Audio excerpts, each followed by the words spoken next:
আজকে আমি বানাবো চিংড়ি মাছের মশলা।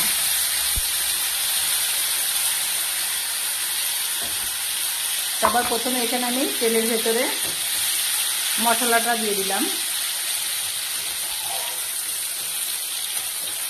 আর মশলাটা হচ্ছে পেঁয়াজ, টমেটো, আদা, রসুন, এই কটা জিনিস আমি কড়াইতে ফ্রাই করে নিয়ে তারপরে মিক্সার করে পেস্ট করে নিয়েছি।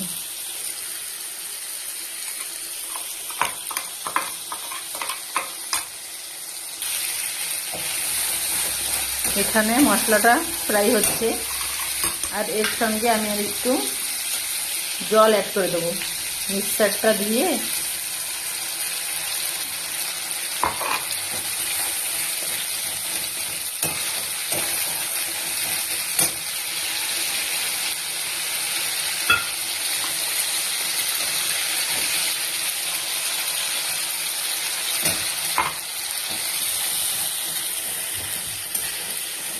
এই বাসনটা যেটা আমি মশলা পেস্ট করেছিলাম সেটাই পুরোটাই ধুয়ে আমি একটু জল এর সঙ্গে অ্যাড করে দিয়েছি। আর এর সঙ্গে আমি অ্যাড করব কিছু ভাজা মশলা।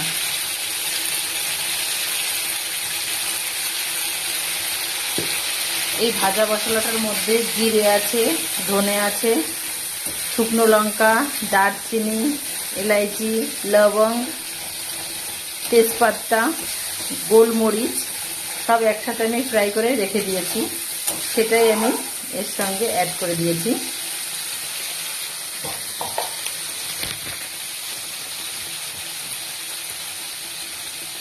এরপরে দিয়ে দেবো হলুদ,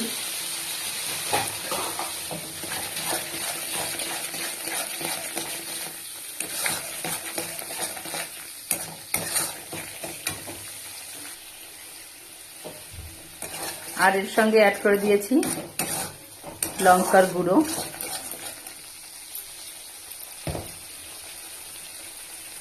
এবার একটু অ্যাড করব নুন।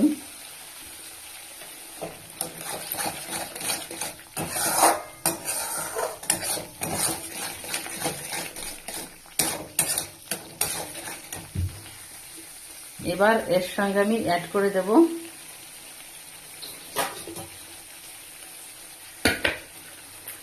চিংড়ি মাছ।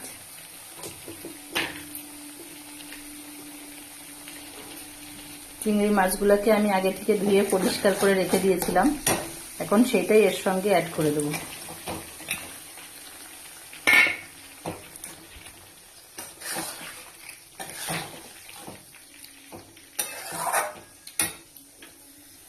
এখন গ্যাসের ফ্লেমটা একটু বড় করে দিলাম।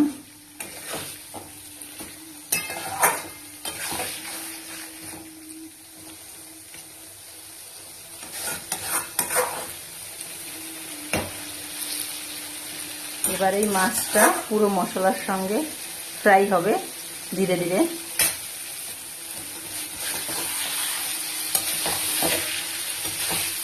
এটা 10 থেকে 15 মিনিট মতো আমি ধীরে ধীরে মাছটাকে ফ্রাই করে নিয়ে তারপরে যেইটুকু গ্রেভি আমার দরকার সেইটুকু গ্রেভি আমি দেব।